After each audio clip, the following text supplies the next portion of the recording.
Hello दोस्तों, अगर आपको हमारी कहानी बहुत ही अच्छी लग रही है तो इसको आप जल्दी से जल्दी शेयर कीजिए, चैनल को सब्सक्राइब कीजिए और लाइक और कमेंट कीजिए। तो दोस्तों, आज की कहानी एक राजा की है। एक एक बहुत बड़ा शहर था। उस बहुत बड़े शहर के अंदर एक राजा था जो बहुत ही अच्छा राजा था। वो सब अपनी प्रिय जनता के बारे में सोचता था, उसके धर्म के बारे में सोचता था, हमेशा जनता के हित के बारे में कुछ ना कुछ सोचते रहता था।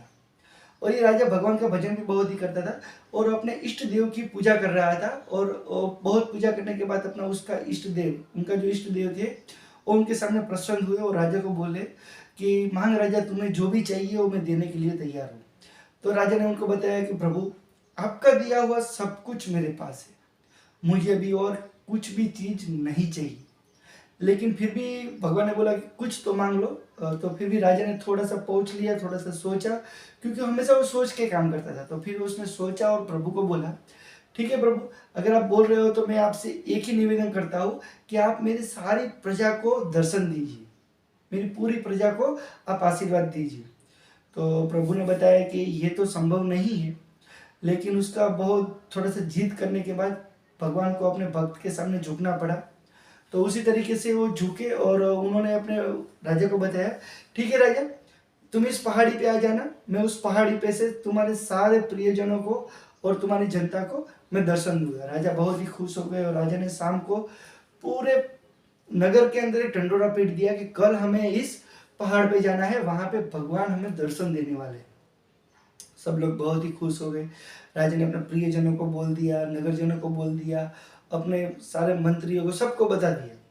और फिर दूसरे दिन सुबह के अंदर राजा अपने सेना के साथ, अपने प्रजाजन के साथ, अपने प्रियजनों के साथ वो उस पहाड़ तरफ जाने के लिए निकल पड़े। कुछ और आगे जाके ही रास्ते के अंदर एक बहुत ही बड़ा पीतल के सिक्कों का पहाड़ दिखाई दिया और उसमें से कुछ लोग इतने लालची थे कि उस सिक्कों के पीछे दौड़ पड़े।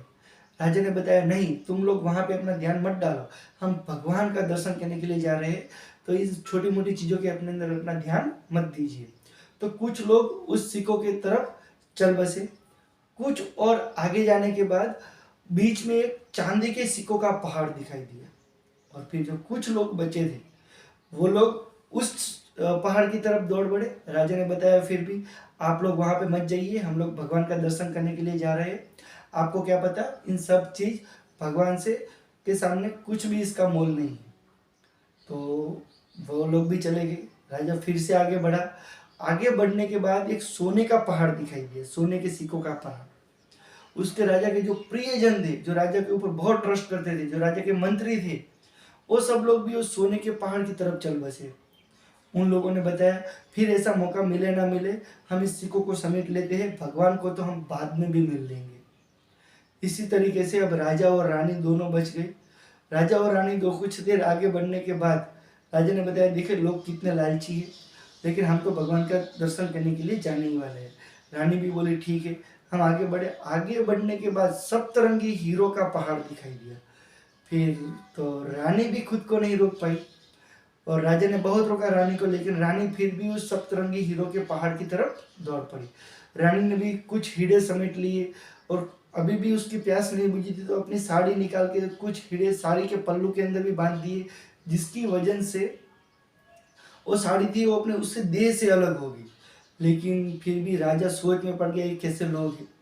और राजा फिर आगे बढ़ता रहा और पहाड़ के ऊपर भगवान खड़े थे। भगवान ने बताया, राजा, राजन, कहाँ है तुम्हारे प्रियजन, कहाँ है तुम्हारी जनता।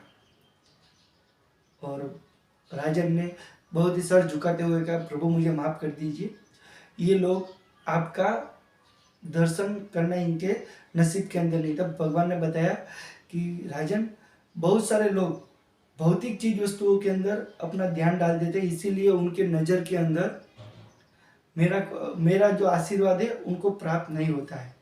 दोस्तों, ये कहानी आपको कैसी लगी, इसको जरूर से लाइक कर दीजिए, सब्सक्राइब कर दीजिए